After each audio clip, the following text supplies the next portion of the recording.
नमस्कार। इन खबर में आपका स्वागत है। उत्तर प्रदेश का गजब हाल है। एक तरफ सीएम योगी स्वच्छ प्रशासन सख्ती का नारा दे रहे हैं, चाहते हैं कि एकदम क्लीन व्यवस्था रहे, लेकिन ऐसी ऐसी घटनाएं हो रही है कि सब कुछ जो कुछ भी कर रहे हैं उसमें पानी फिर जा रहा है।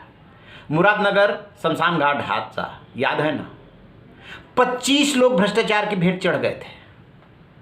उसमें क्या हुआ? टास्क फोर्स, ये जांच, रिजल्ट वही जेई, वही ईओ और ठेकेदार जेल चले गए, हो गया काम।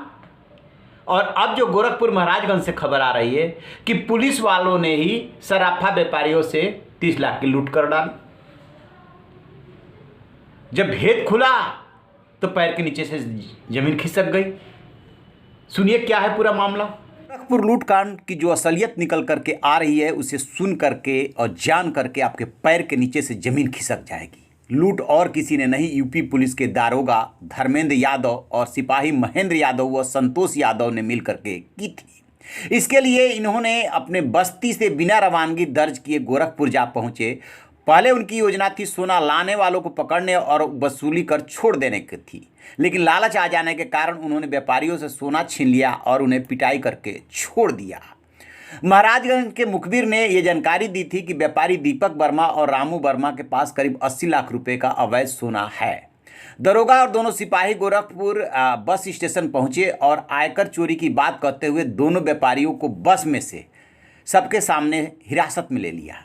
उनमें लेन देन की बात होने लगी, लेकिन उसी दौरान तीनों की नीयत खराब हो गई। उन्होंने सारा माल हड़प कर दोनों व्यापारी को पीट कर छोड़ दिया। उन्हें अंदाजा नहीं था कि व्यापारी पुलिस के पास शिकायत लेकर पहुंच जाएंगे। दरअसल वो ये सोच रहे थे कि चूंकि अवैध ही सब कुछ है इसलिए व्यापारी शिकायत नहीं करेंगे। सराफा व्यवसायी से 30 लाख की लूट के आरोपित तीनों पुलिसकर्मी 25 महीने से पुरानी बस्ती थाने में तैनात थे।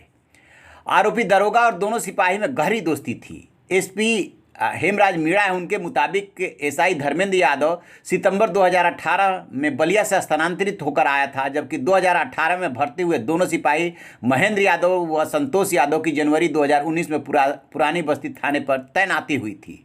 दारोगा धर्मेंद्र यादव गोरखपुर जिले के सिकरीगंज थाने के जगन्नाथपुर का मूल निवासी, आरक्षी महेंद्र यादव मऊ जनपद के थाना सराय लखनसी के रैकवाड़ी और आरक्षी संतोष यादव गाजीपुर जिले के थाना जंगीपुरा के गांव अलवरपुर का मूल निवासी है।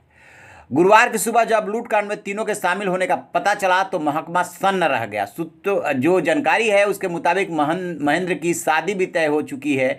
अब ये गांव में मुंह दिखाने लायक नहीं बचे हैं। निलंबित पुलिसकर्मियों में गिरफ्तार दारोगा धर्मेंद्र यादव, सिपाही महेंद्र यादव, संतोष यादव के अलावा प्रभारी निरीक्षक अवधेश राज सिंह, साथ ही एसआई राम नगीना यादव, हेड मोहरी हरिश्चंद यादव, आरक्षी आलोक भार्गव, ब्रजेश यादव, आदर्श तिवारी, कृष्णानंद भारती, कृष्ण मोहन खरवार और आलोक सिंह आए हैं कार्रवाई की जद में।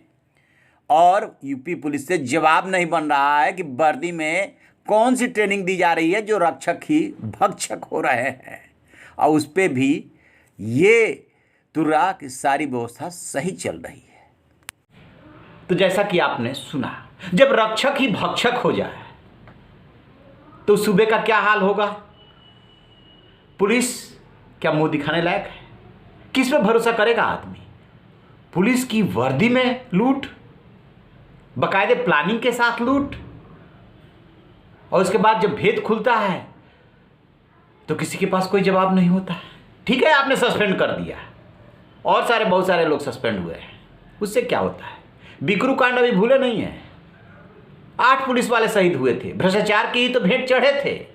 उस गुंडे को कौन प्रश्रय दे रहा था? पुलिस ही तो दे रही थी। तो व्यवस्था पे जब तक व्यवस्था सुधरेगी नहीं तब तक इस सतही कार्रवाइयों से कुछ नहीं होने वाला है। व्यवस्था सुधरेगी कैसे? ट्रेनिंग अच्छी हो, उसमें यह भी देखा जाना चाहिए किस नेचर के लोग हैं। अब बड़ी परीक्षाओं में जो मनोवैज्ञानिक बैठते हैं देखने के लिए, लेकिन करेंगे क्या? वो भी तो जो आईएएस चुन करके आते हैं, आईपीएस चुन करके आते हैं, उनका कौन सा अच्छा हाल है? तो कुछ समझ में नहीं आ रहा है। जब तक हम और आप नहीं सुधरेंगे, निगाहबानी नहीं रहेगी, तब तक कोई भी सरकार हो, चाहे जोगी राज हो, अखिलेश राज हो, माया राज हो, सब राज्यों में वही भ्रष्टाचार का हाल है। बल्कि कहा तो जा रहा है कि इस राज्य में रेट बढ़ गया है। और जब पुलिस वाले ने जो किया है वो तो खैर मतलब गजब है, गजब। तो आप रहिए ना बेखबर, देखते रहिए इन खबर। Thank you. इन खबर चैनल को सब्सक्राइब करें।